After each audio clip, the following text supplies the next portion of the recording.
राम आश्रय विश्वकर्मा पहुंचे मैनपुरी, पीड़ित परिवार को दी आर्थिक सहायता।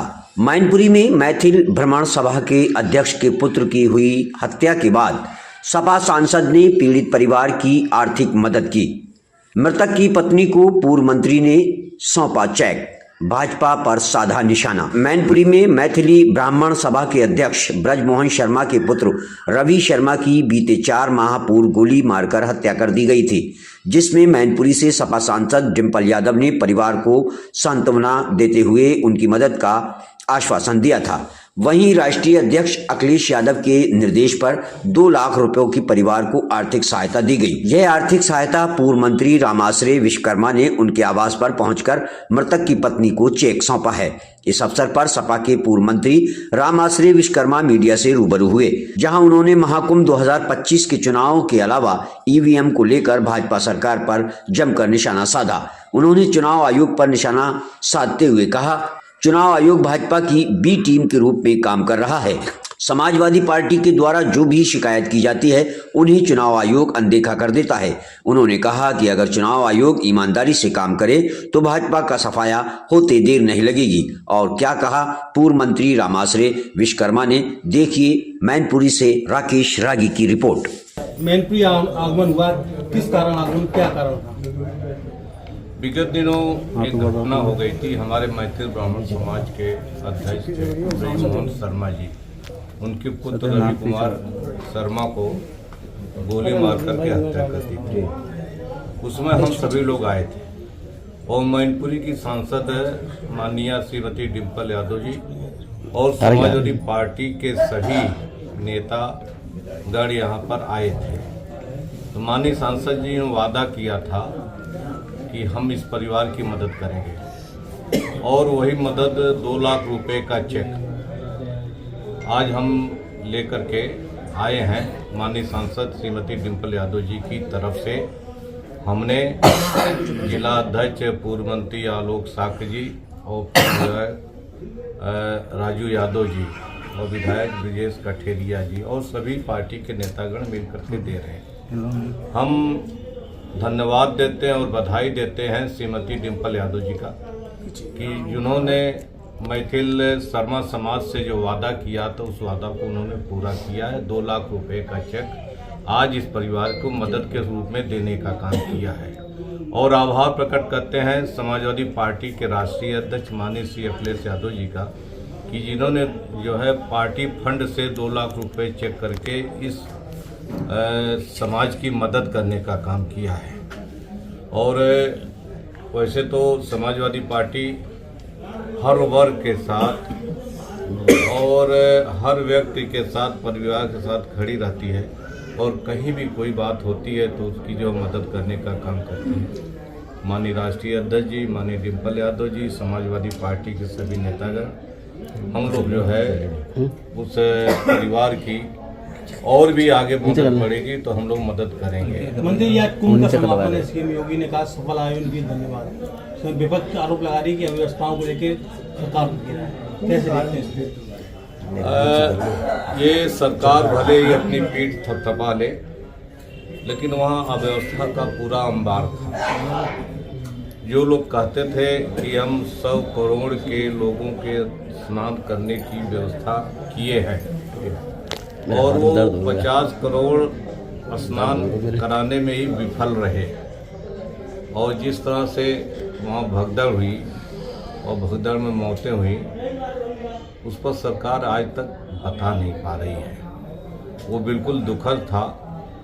बेहतर सफल आयोजन तब माना जाता कि देश दुनिया का जितने भी श्रद्धालु आस्था रखने वाले लोग कुंभ में आए, सफलतापूर्वक स्नान करके अपने घरों को वापस पहुंच गए होते।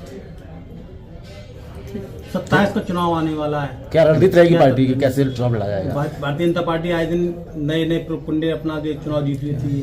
27 को किस तरीके से? भारतीय जनता पार्टी का प्रोपेगेंडा और नए उनके हथकंडे सब जो है पुराने हो चुके हैं और जनता के सामने उनकी पोल खुल चुकी है। जनता महंगाई के सवाल पर, गरीबी के सवाल पर, भुखमरी के सवाल पर नौजवानों को नौकरी रोजगार के सवाल पर, किसानों के उत्पीड़न के सवाल पर, दलितों पिछड़ों के आरक्षण और रोजगार के सवाल पर तमाम ऐसे मुद्दे हैं जिस पर भारतीय जनता पार्टी पूरी तरह से फेल रही है और जो है जनता पूरी तरह से नाराज है। समाजवादी पार्टी माननीय राष्ट्रीय अध्यक्ष श्री अखिलेश यादव जी के नेतृत्व में बूथ स्तर तक जो है हर विधानसभा की तैयारी कर रही है और हम समझते हैं कि इस बार समाजवादी पार्टी 3/4 बहुमत से 2027 में जो है वो सीटें लाएगी और उत्तर प्रदेश में समाजवादी पार्टी की सरकार बनेगी। माननीय श्री अखिलेश यादव जी उत्तर प्रदेश के मुख्यमंत्री बनेंगे। सवाल उठते हैं, हालांकि अमेरिका के राष्ट्रपति ने भी एक कहा है कि ईवीएम से चुनाव नहीं होना चाहिए, क्या कहेंगे सर? क्या ईवीएम इस पर तो हमारी पार्टी के राष्ट्रीय अध्यक्ष जी ने इस पर बहुत बोल दिया है। पार्टी के हम लोग समय समय बोलते रहे हैं जी। हमारी शुरू से ही पार्टी की मांग रही कि बैलेट पेपर पर चुनाव हो। ईवीएम हैक किया जा सकता है, ईवीएम एक मशीन है जिसको कोई भी डिस्टर्ब कर सकता है। तो ये लगातार हम लोगों की मांग रही, लेकिन ना तो चुनाव आयोग सुन रहा है और ना तो सरकार सुन रही है। तो किस तरह से 27 में किस तरह से चुनाव लड़ेंगे फिर? हम मुकाबला करेंगे, चाहे जिस तरह से वो लड़े। मुकाबला हमारा उनसे 20 रहेगा बीजेपी से जी। इस बार हम लोग जो मुकाबला भी करेंगे और मजबूती से चुनाव भी लड़ेंगे और 3/4 सीट जीत करके उत्तर प्रदेश में सरकार भी बनाएंगे। मंत्री, आखिरी सवाल है, कुंभ को लेकर जिस तरीके से लोग सवाल उठा रहे थे उसको लेकर खुद मुख्यमंत्री ने कहा है जिसको जो नजर आ रहा है, गिद्ध हों और कौवे हों, उनको वही नजर आता है जो जैसे मरने के बाद लोगों को शिकार नजर आता है। कैसे देखते हैं? अब इस पर बहुत चर्चा लोकसभा से लेकर विधानसभा तक हो चुकी है। तो जिनको जो नजर आ रहा है, हमें तो अव्यवस्था नजर आ रही है और मुख्यमंत्री को अव्यवस्था में व्यवस्था नजर आए तो उसके लिए कोई क्या कहेगा। उर्दू को लेकर भी राजनीति तेजी हो रही है। बिल्कुल जो है ये जो है सरकार केवल भाषा के नाम पर, संस्कृति के नाम पर, धर्म के नाम पर, मजहब के नाम पर लोगों को उलझाना चाहती है और ये जो है तरह तरह के ये जो है नियम कानून लगा करके केवल लोगों को परेशान करना चाहते हैं। तो बेहतर होता कि जो है आप सभी भाषाओं का बराबर सम्मान करते और सभी को बराबर ही का दर्जा देते, लेकिन सो तो दे नहीं रहे हैं, विधेयक में वो तो है नहीं। तो इसलिए जो है केवल उर्दू को टारगेट करके, मुसलमानों को जो है टारगेट करके हिंदू मुस्लिम का माहौल तैयार किया जाता है, जो जिसको जो है जनता बखूबी समझ रही है। और इस बार जो है विधानसभा के चुनाव में वो इसके झांसे में नहीं आने वाली है।